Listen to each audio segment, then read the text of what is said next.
supporting student success, investing in well-being, and building strong connections. Learning how to be the CEO of yourself, being healed from those traumas. You can't unscramble scrambled eggs, but what we can do is learn how to live with what we've dealt with and to be more successful.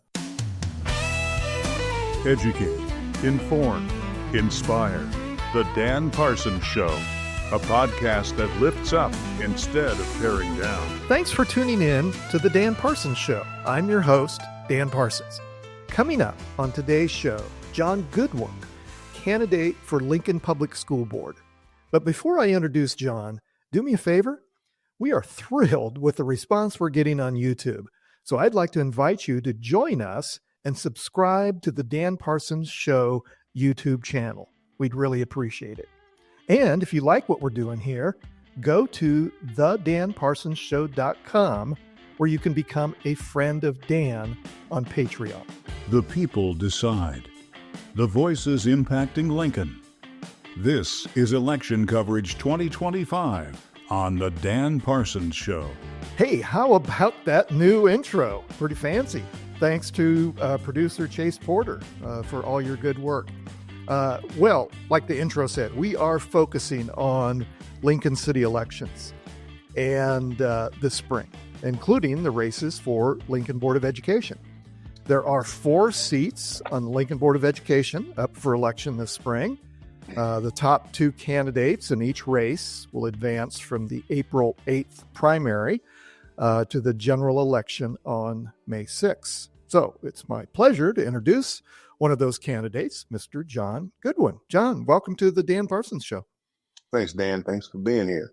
Yeah, I appreciate it very much. John's running in District 1, which is in the northeast part of the city, and he'll face John Cartier, a Lincoln attorney, for a seat on the officially nonpartisan Board of Education.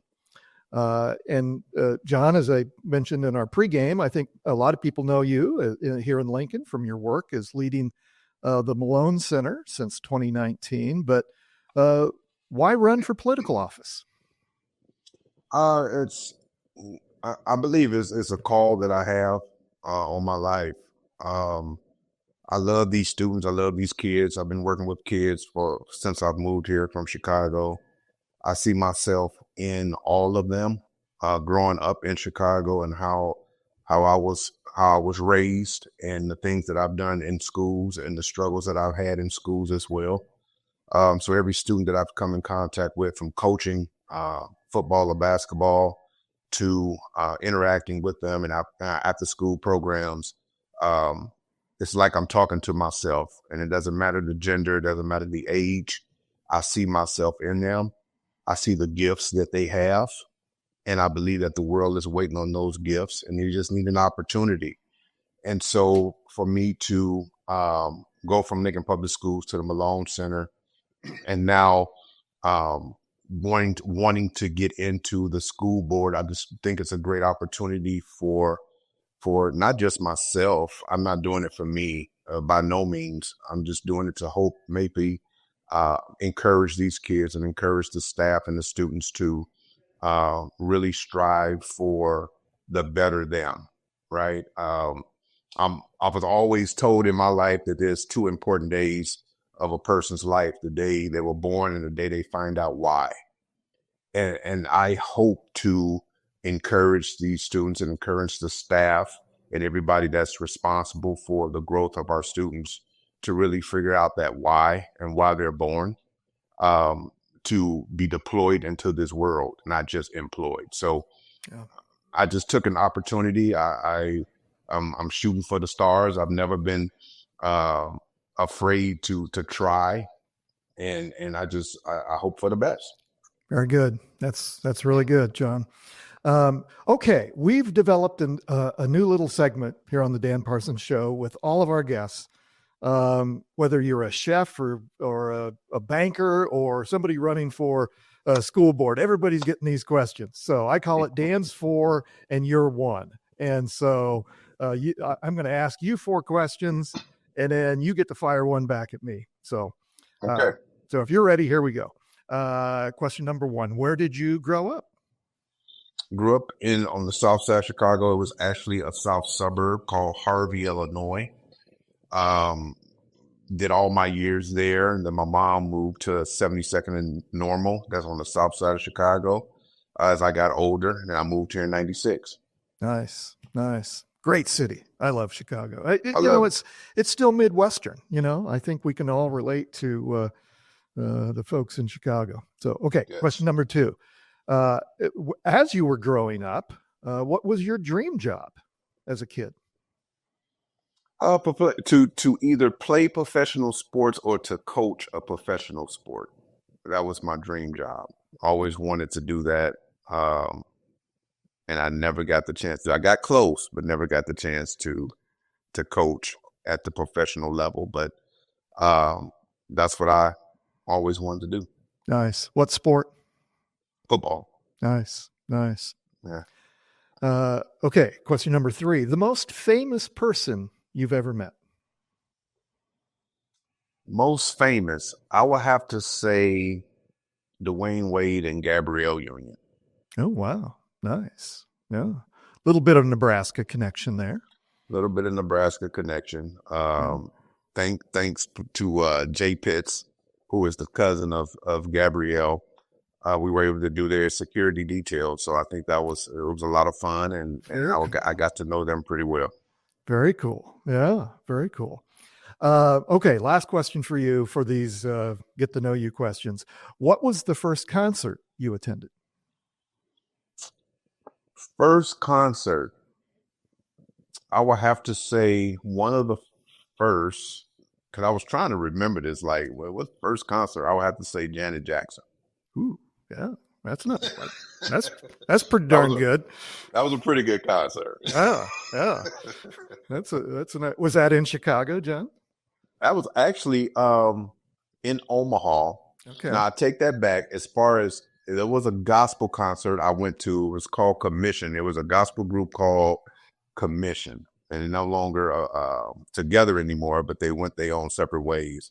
But that was actually the first concert in Grand Park in Chicago downtown. Yeah, Grant Park. Man, I've been to Blues Fest in Grant Park. Man. Oh, that's great. Oh, good stuff. Okay, thanks for doing that. A little way for people to get to know you a little bit. Okay, you get to fire one back at me.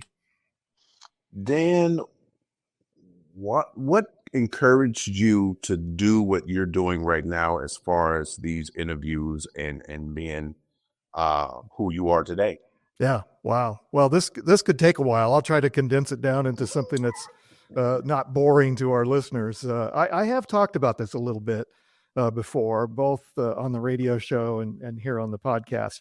I got involved as a kid in politics because I was the 10-year-old nerd reading the daily newspaper every morning. And back in the 70s, when I was growing up, I got interested in obviously Husker football, national champions in 1971 when I was just 10 years old or so.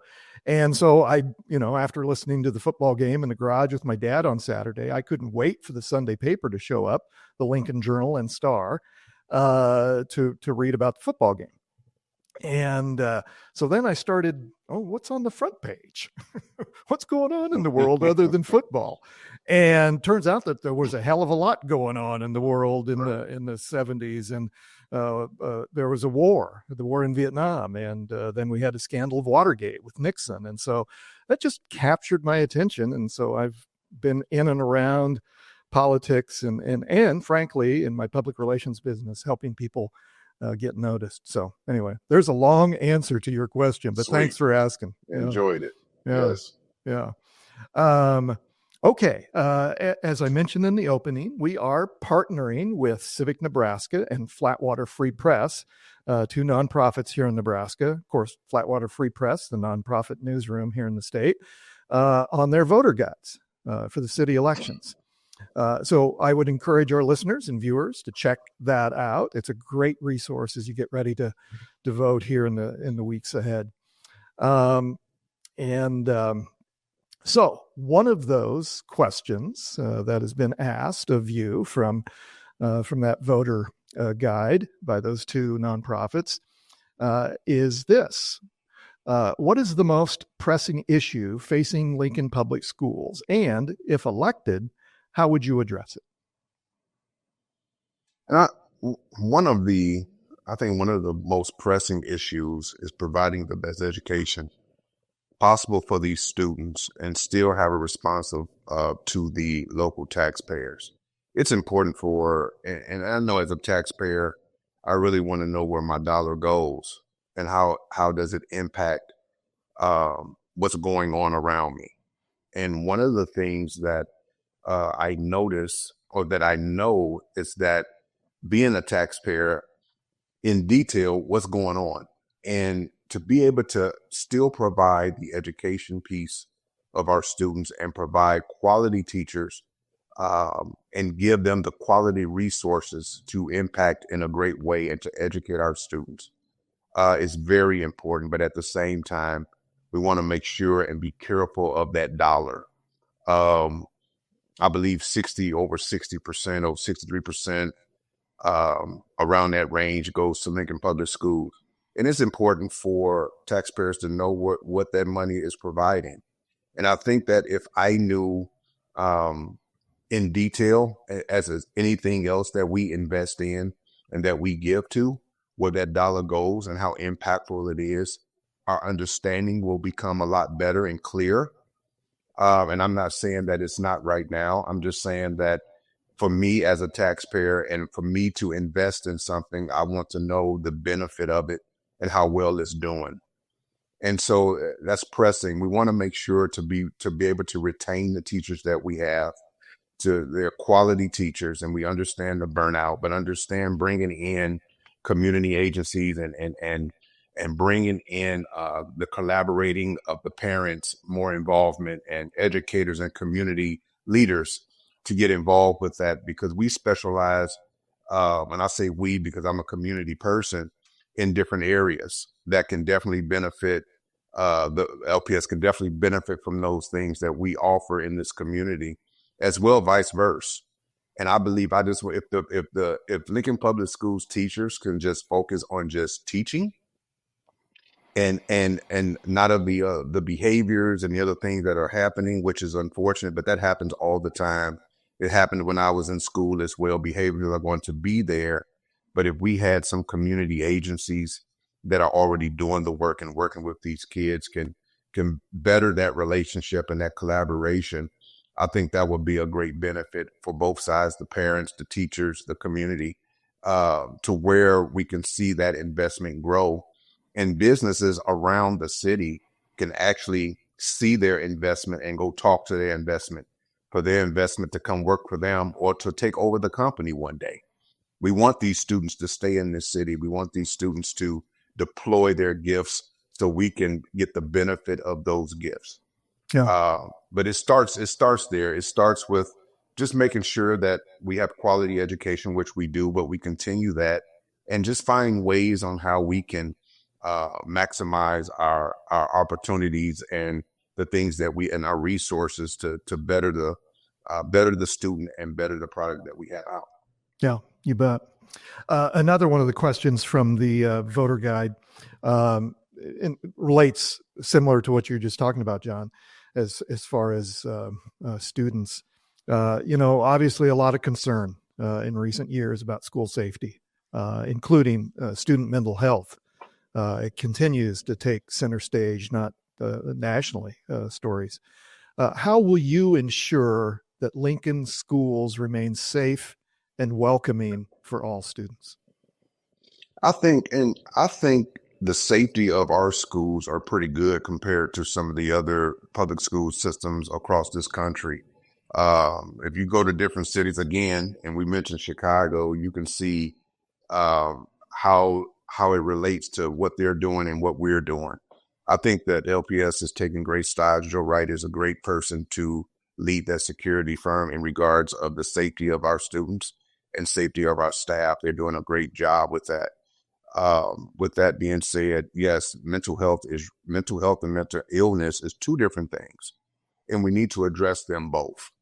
The more we address mental health in a positive way to make sure that mentally we're doing the best we can to provide those services, and for the student to be able to understand really what their gifts lie. That it's hard to teach somebody math and science and engineering when they're struggling with whatever that they're struggling with, that mental illness, that trauma. A lot of our students, they deal with trauma. A lot of us, we deal with trauma and we go through trauma. We just don't recognize what that trauma is unless we go through some type of counseling or some therapy.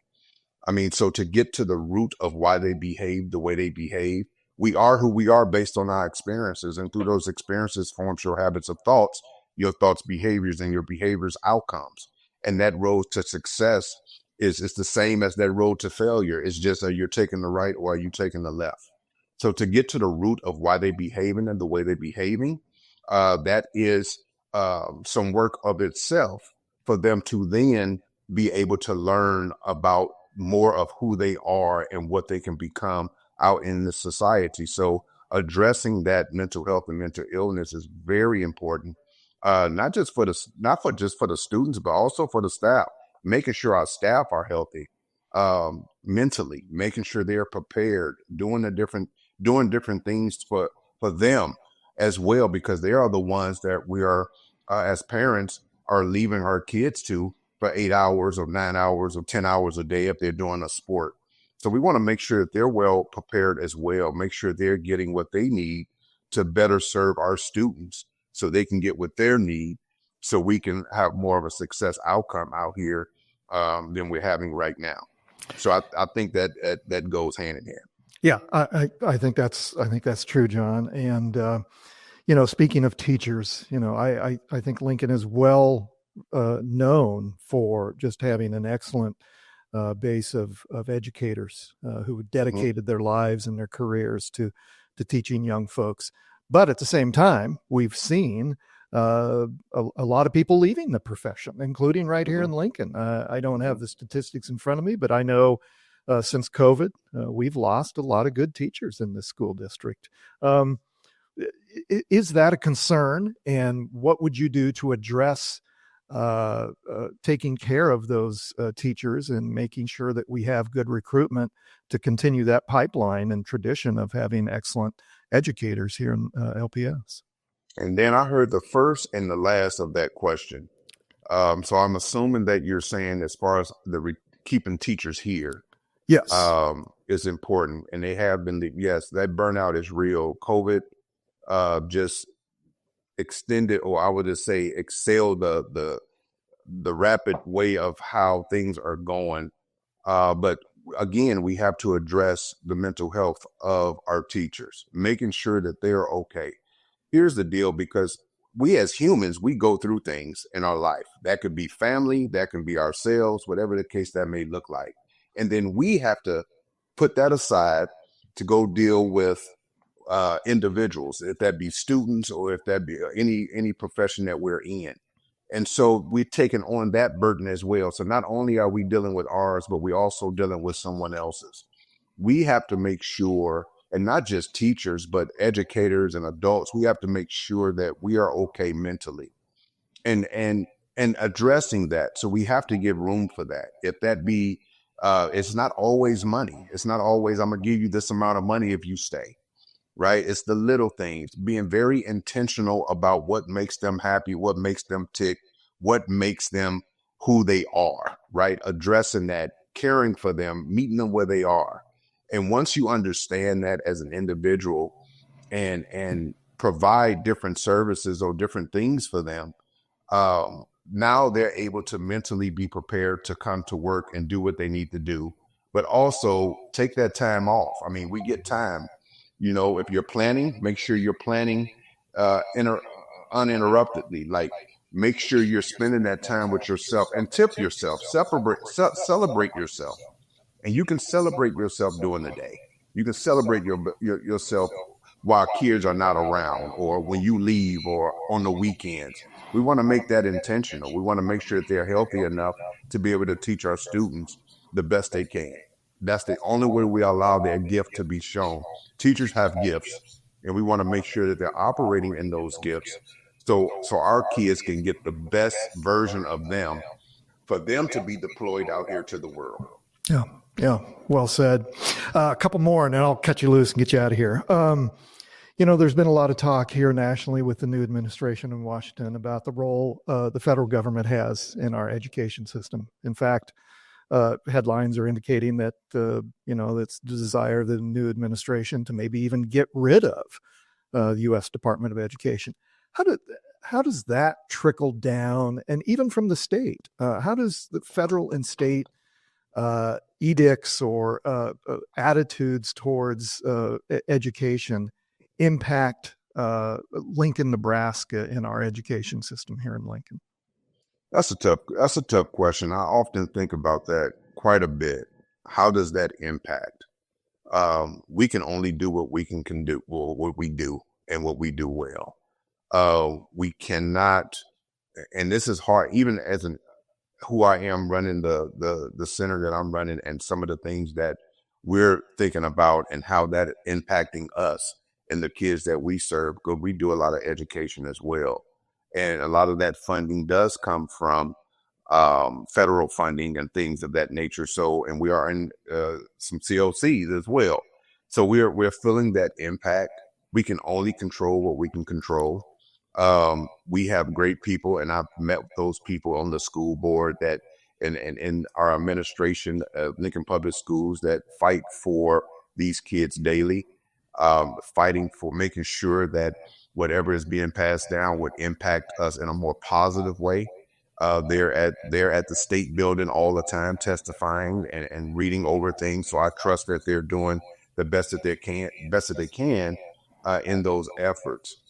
What all we can do is what we can do best, and that's can be concerned about teaching our youth the best we can, the things that we can control, and leave those things that we cannot control to the people who those experts are, to help meet us where we are and meet those needs.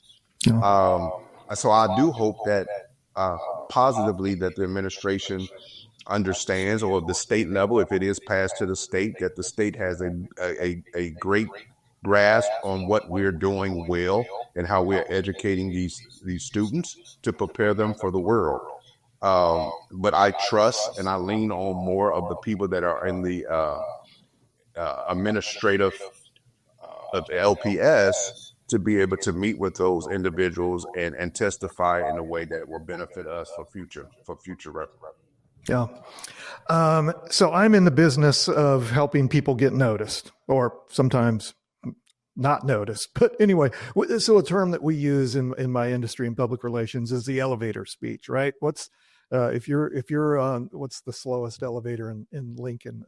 Probably at the state capitol, right? If you're taking that little box of the elevator in the state capitol in Lincoln, and you've got however many 90 seconds to tell your elevator speech. What's John Goodwin's elevator speech?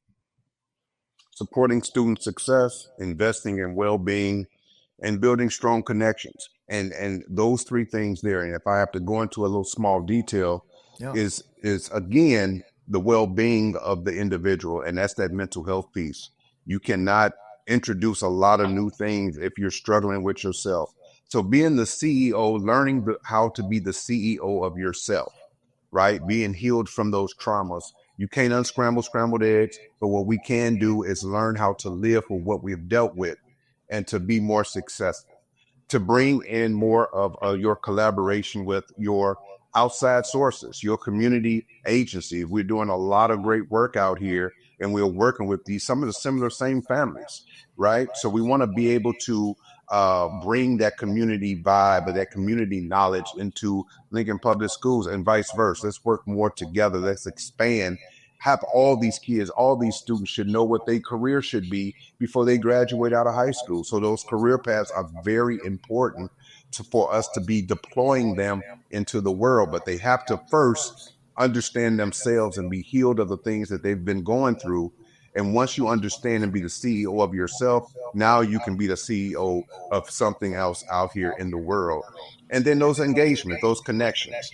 So we have a lot of great connections out here with a lot of community partners that can really enhance the things that are going on. And if we work more together, I'm not saying that we're not now, but if we build a stronger connection together, we should see more positive outcomes with these students. Yeah, well said.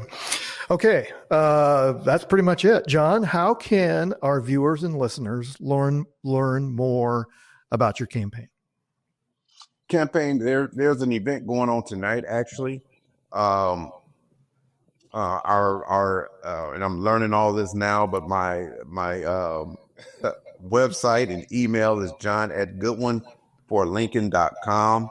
You can reach me there if they're looking to learn more information. Lexington off of 48th and Layton. We having an event there at 5:30 from 5:30 to 7, where we'll be doing a little small party and introducing some of the things that we're going to be doing. But I'm all around. I mean, you can reach me again at the emails, at the website, and I am available.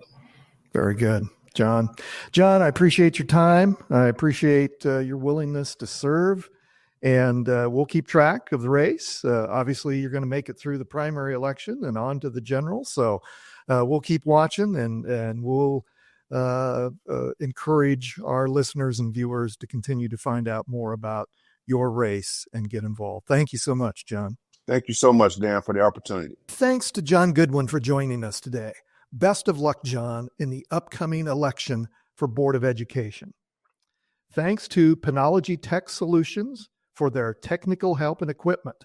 Kim Remington, Parsons PR's Director of Operations, and Chase Porter, who produced this episode. But most importantly, I'd like to thank each of you for watching and listening. That's today's show. Now go do good things. I'm Dan Parsons.